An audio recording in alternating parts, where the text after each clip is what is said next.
Hello everyone, welcome back to Book Club Preview. Today we're looking at Charlie and the Last Equation, Chapter 13 and 14, finishing Part 1. Oh, 12 and 13. Yeah, there we go. So, it starts off with Charlie in the snow with her lighter. Tell me what happened! And so Dante tells her the truth. There was an agent, John Russo, I think, and he got discovered by the Furies, and the Furies killed him. Oh, man. When Charlie hears about this, she's really shocked and hurt. In fact, she has like tears coming down, we find out later, that froze, and there's icicles, frost on her fingertips. And she's like, "Why, Dante? Why are you bringing me into this crazy mess? You should be protecting me." And Dante says, "Hey, if we don't find this out, a lot of people are going to die, and then no one will have the chance to protect you." And so Dante slowly gets closer as they're talking, and Agent Moon has a gun still, but Dante's like, "No, don't do it." He gets closer, and then he grabs her and carries her into the airplane. As they're going into the airplane, we learn that Dante is Charlie's half-brother. Oh my goodness, I didn't even see that coming. They're related. And as Dante's holding up the lighter, he sees, "Hey, there is this," he says, "Oh, is this Grandpa's lighter?"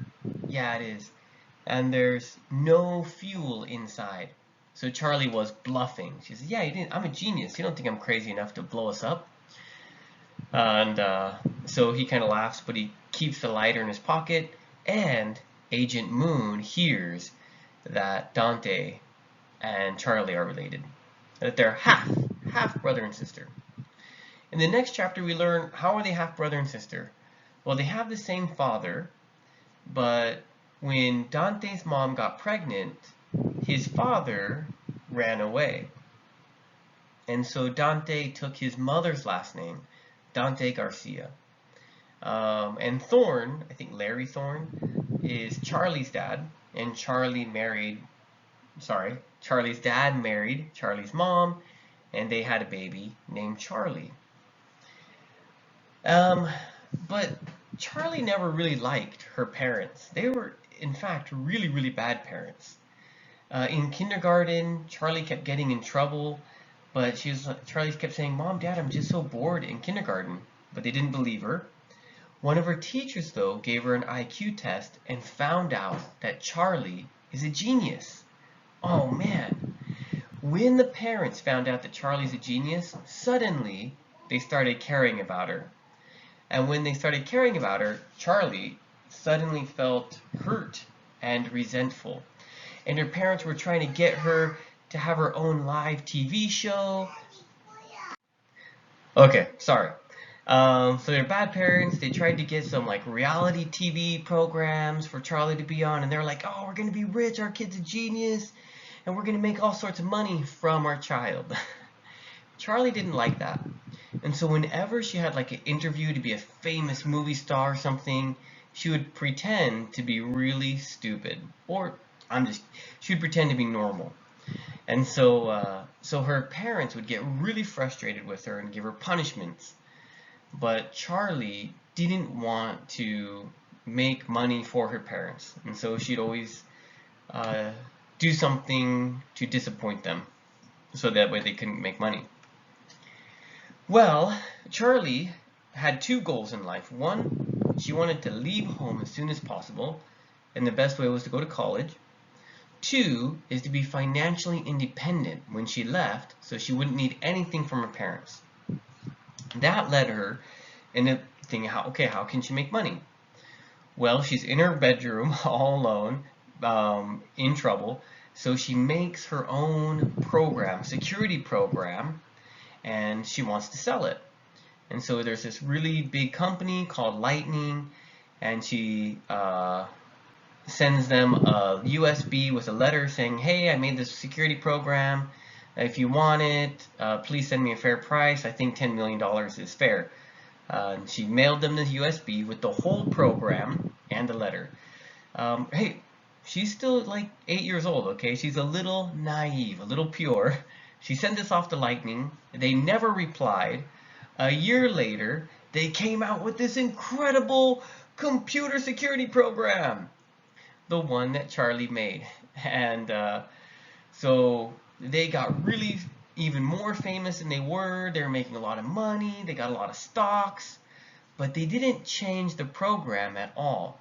And so Charlie had this little back door she can get into in the program, and she could see everything in the company.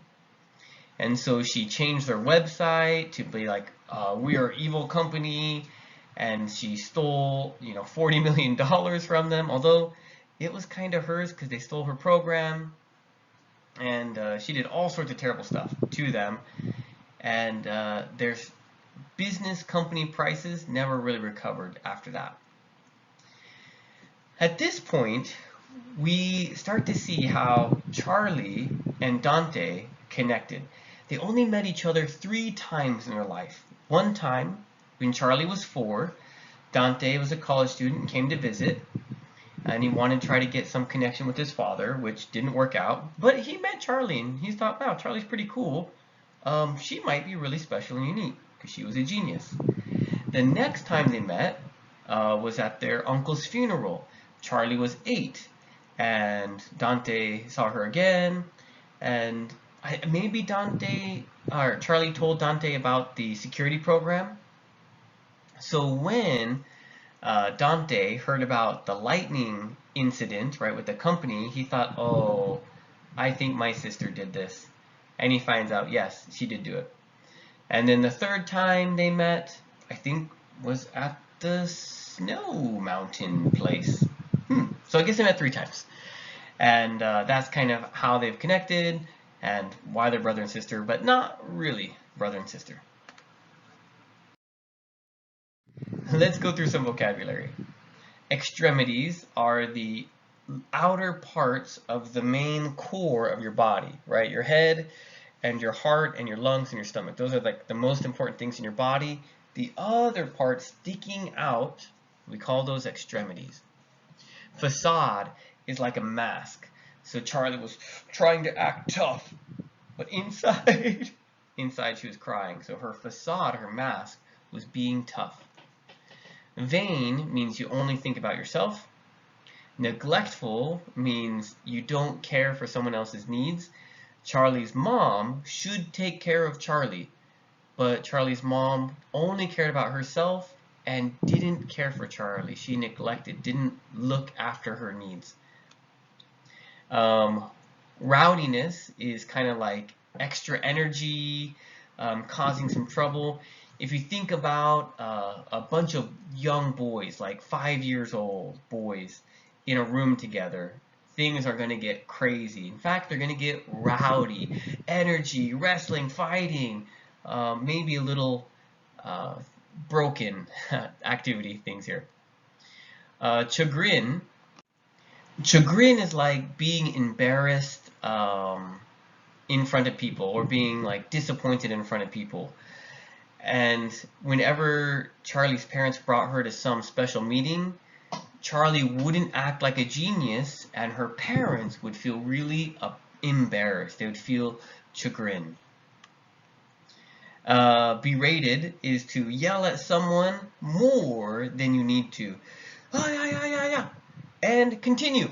La, la, la, la, la. And continue. Okay, I get it. I won't, I don't know, leave my dishes on the kitchen table. But maybe you just keep hearing that for 10 minutes. Berated, much too long.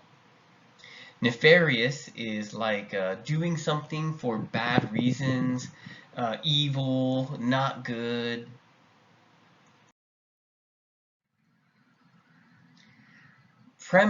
Preeminent is like the up and coming, the newest and best, the kind of new wonder or spectacular thing, kind of stuff like that.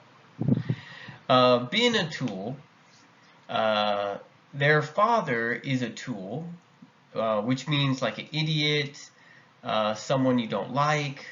Their uncle was not, but their father had always been a tool, meaning kind of just like a hammer, right? Something that you just use and it's not smart. And discussion question. What would you say if you were Agent Moon? Okay, you just go on this really dangerous mission with Dante, and you find out that Charlie is his sister. And you just learned. Oh my goodness, what would you say or do to Dante? Of course, please make your own discussion question. That is all the time that we have for today, but thank you so much for joining me for this episode of Book Club Preview. I'll see you soon. Bye bye.